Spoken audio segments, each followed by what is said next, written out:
Yo, Wagwan, hope you're having a great day. In this video, I'm going to be showing you how to start your beats in FL Studio 20.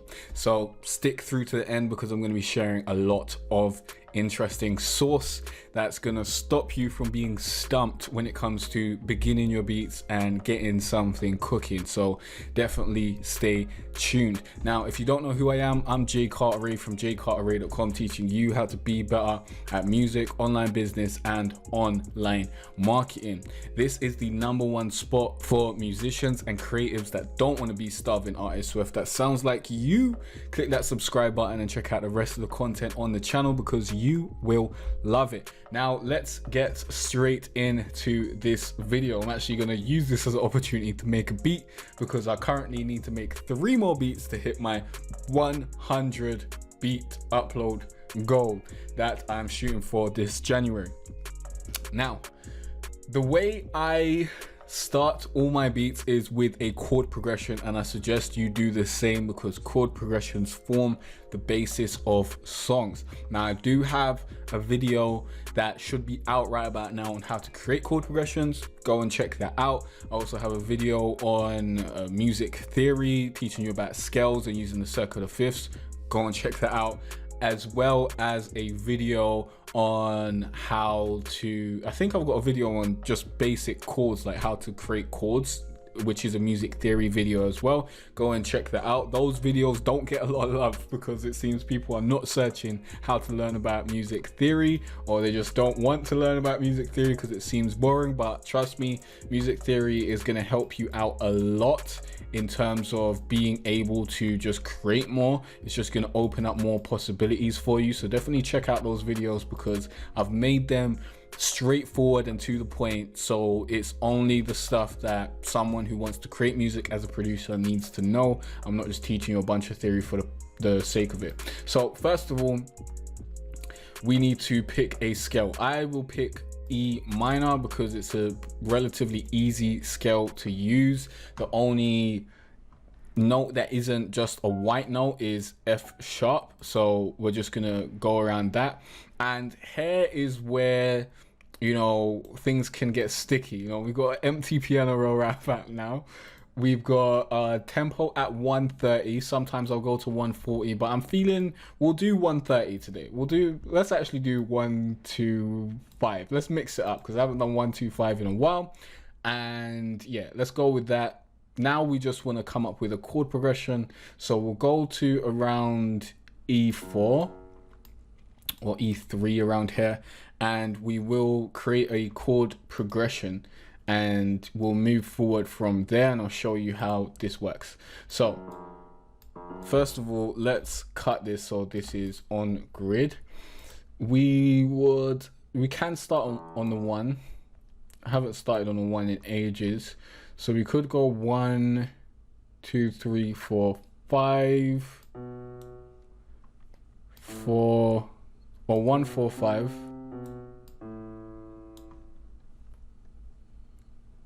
1 4 5 6 seems a bit boring, but let's hear it.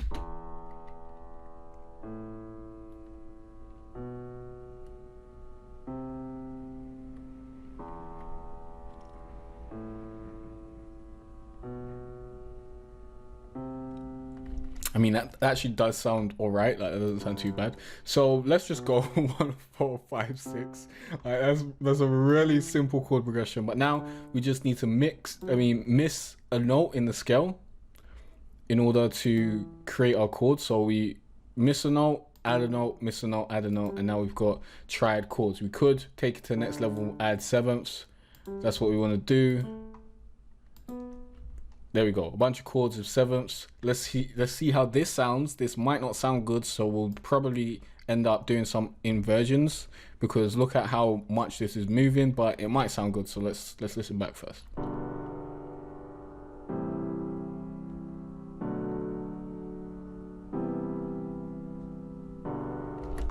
Okay, that is just too much.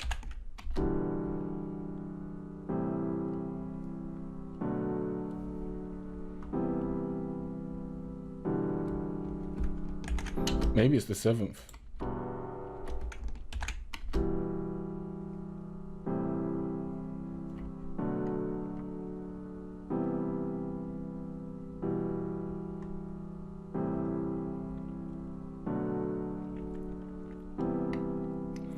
And now we want to spice up the chords a little bit. Like we could just leave it like this, which would be like super, super boring.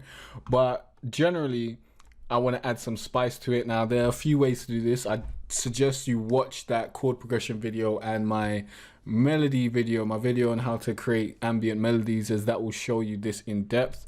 I think it shows multiple examples, but we're just gonna hit the middle notes here, and we'll hit the third note there. Actually, let's stop that. We don't want that middle note. We'll leave that to not go anywhere, and we'll add the third note there and see what this sounds like.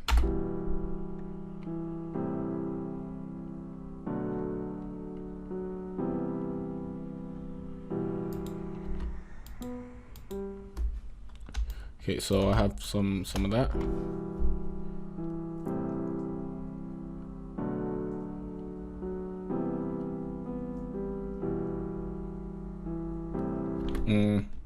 Not feeling that actually. I think that starts too high.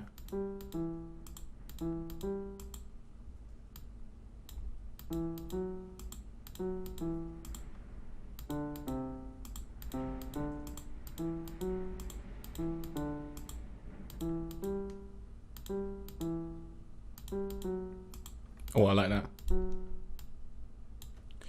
So that's what we'll have.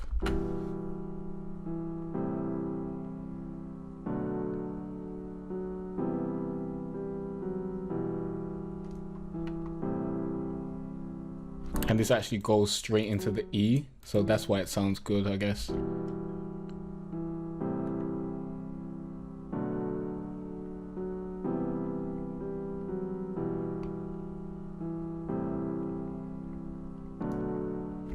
And then what I do is we copy over and add a variation, because this is a very, very simple chord progression.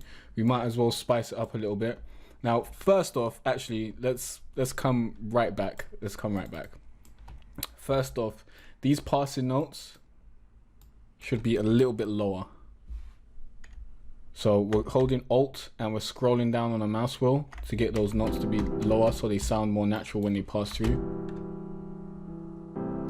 Let's actually make them higher. Yeah.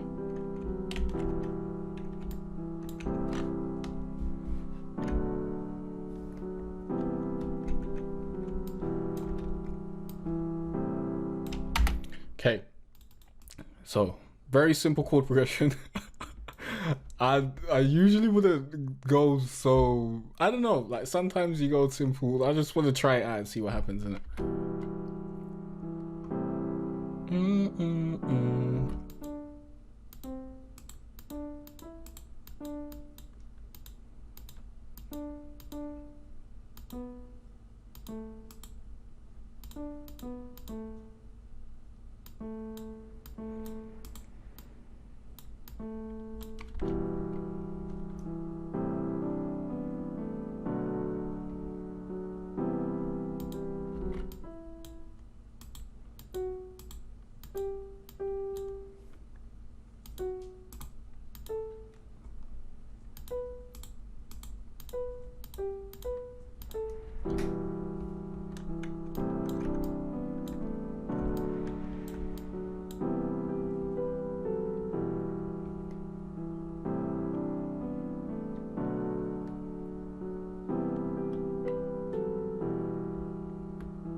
Might be a bit too much.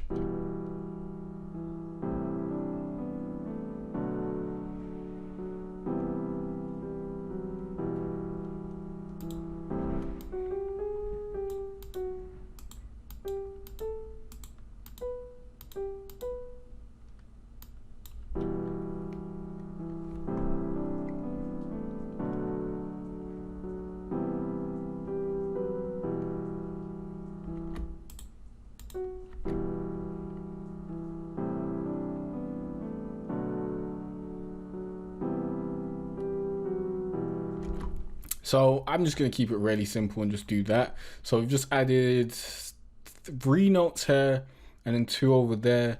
We could add more notes, like we could make the bass go up and do all that sort of stuff, but we're just going to keep it dead simple right about now. Let's listen back to this.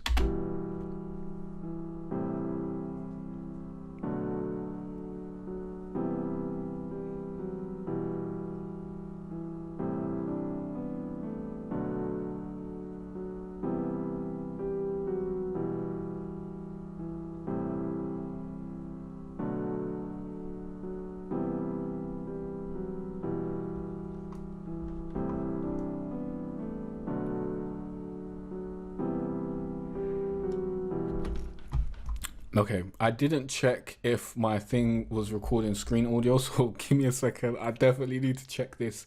I'll be right back. Okay, I am recording system audio. Everything is a-okay. So this is our chord progression, really simple stuff. Now what I do is I copy all of it. I press Alt-R to randomize the velocity a little bit. And yeah, that's pretty much all right. Press Alt, scroll it down a little bit as well.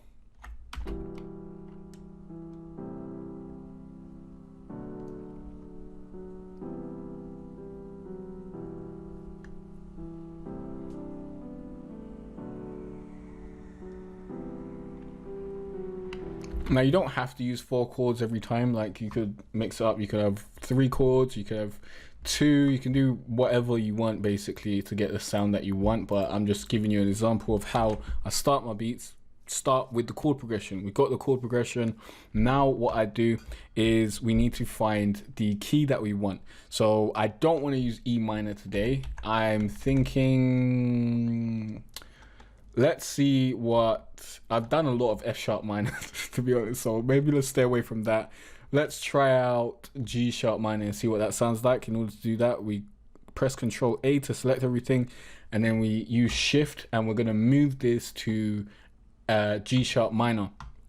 And to make sure that we're going to the right key, we basically just look at where the root note for this key is. So the root note for the key that we're currently in is E. So we're just going to be looking at where this E goes. So we want this E to go to G sharp. There we go. So now this is in G sharp minor. So let's play this back.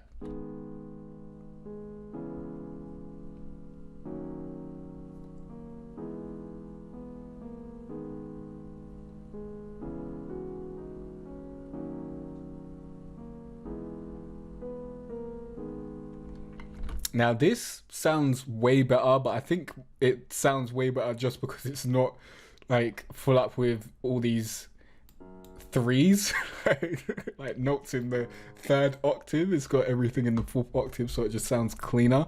But I like this. I like this.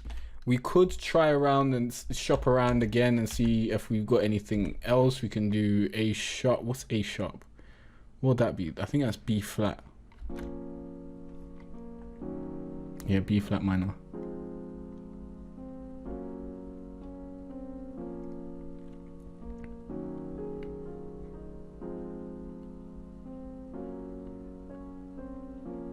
Oh, I quite like that actually. So we're gonna do B flat minor, and next thing I'll do is save it, because I generally don't save before I've got the key, because I like to name my projects after the key, and then I'll just name it after the date. 14 Jan, 14/1 Jan. There we go. So B flat minor, 14 of January, and then we've basically got all the elements we need for our beat. Like all we need to do is find a instrument to start off our beat. So here we go. We've got the piano. I do not want to use a piano, but this isn't just the normal piano, because this piano has been sent through to my special channel for my main melodies, which has it having that mid tone, so it's not sounding like this.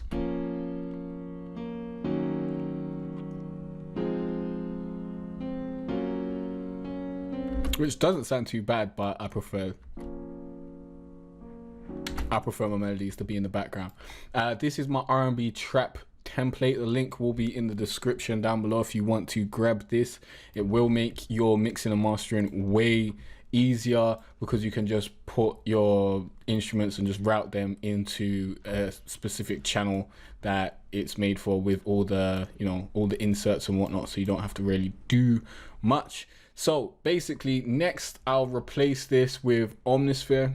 Generally I'll replace it with Omnisphere because I'll generally want to use some sort of bell.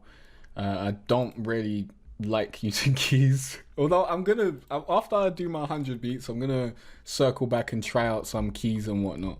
But let's just pick a lovely bell. Let's see what Aluminium Utopia is saying.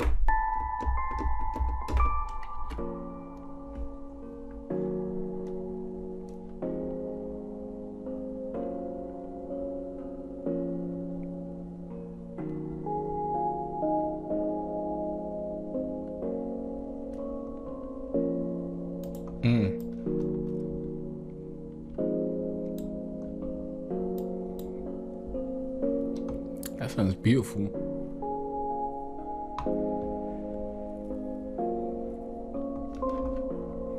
So the next step is to, you know, turn it down to get where I want it to be. I don't want it to hit above that melody. But that's going to be hard for this particular instrument. Oh, there we go. Okay.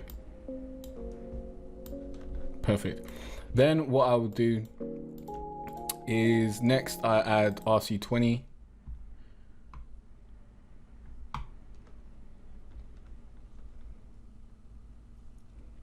Are you gonna crash on me, FL? Okay, doesn't seem like you're crashing, FL. There we go. So we got RC20 and we'll turn down that noise. Add a little bit of digital, and we'll just use it like this for now. Next, we will actually pitch this up, and that's very important for the next part. So let's add halftime to see what it sounds like with halftime on.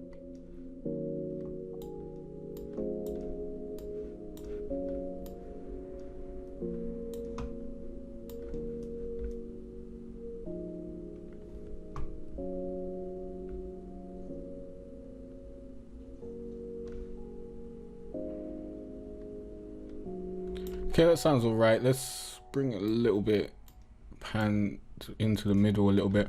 So next, we want to turn this into an audio file. So this is the audio file with halftime on. So this will be our verse chord section, or verse main melody section. So boom, there we are. We'll normalize that, turn it down, and we could put that through to channel 1.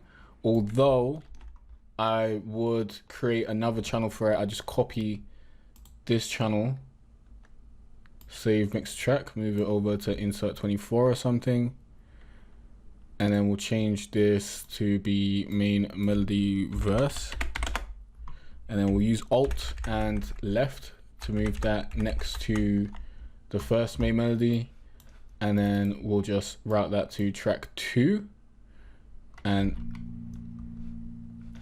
we would turn off retro color and halftime, and make sure it's not going past melody.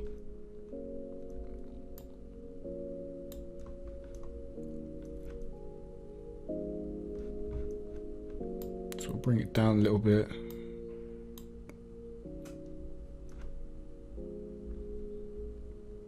Okay, perfect. I need to get this snapback on bar. There we go. And now we want to use the original melody or pattern, and this is the original one. It's at a higher pitch, and we want to turn this into a WAV as well. So we'll bounce this down to a WAV, and we'll route it back to channel 1. We'll normalize it, we'll turn it down, but we'll also pitch it down a whole octave so it gets back to where we want it to be. Let's change this to crossfade bleeding. We should also change this to crossfade bleeding. Also, you really should name these name these guys. So let me write verse melody, because when you name them, it's just so much easier. It's just so much easier later down the road. Trust me, trust me, trust me, trust me. It is worth naming them.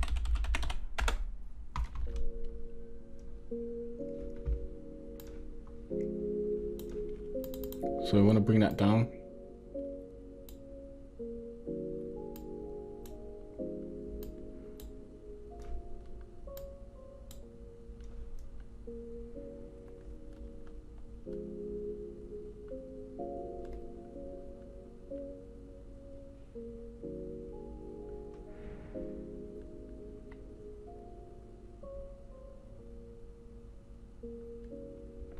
I don't know why it's so low at the beginning. Let me look in this. Let me bounce this down again, because that's a bit weird. I don't want it to be so low at the beginning like that. That's not really what I want. So let's bounce it down one more time, which you might have to do depending on the instrument that you're using. It might come out the way that you want it to. It might not come out the way that you want it to. You might have loads of dips and valleys that are super high or super low, and you may just need to, you know, go back into that MIDI and edit it up. But here we go. We should be able to bring this down to there, pitch that down, and get what we want. There we go. We also need to turn off retro color now.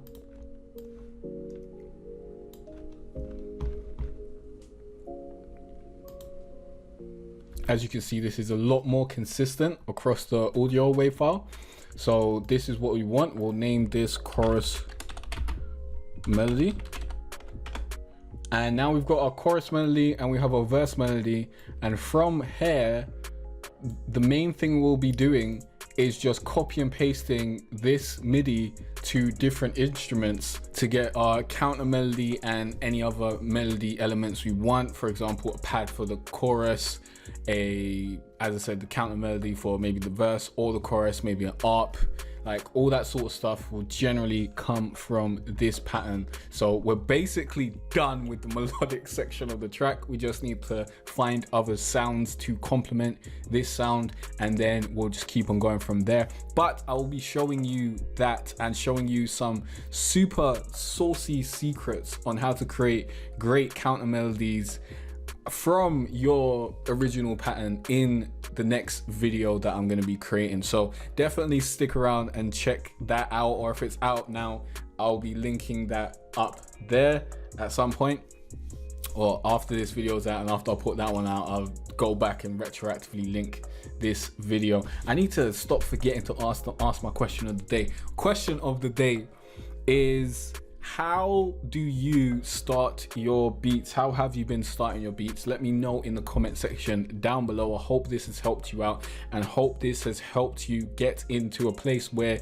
you have started your beat and you're ready to go to the next level, and you're ready to, you know, add them drums and add more melodies and finish off your beat. Now you know how to start a beat really, really easily, and you can move forward. So because you've made it all the way to the end of this video, I do want to reward you with a special gift, and that special gift is 10 free loops that you can download if you click on the link in the description or go to jcarteray.com/free loops. These loops can be used in your beats. You can sell those beats online. You can pretty much do whatever you want with these loops. They're absolutely royalty free.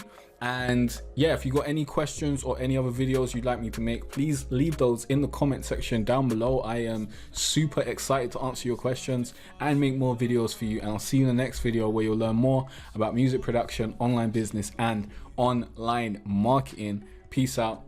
I'll see you there.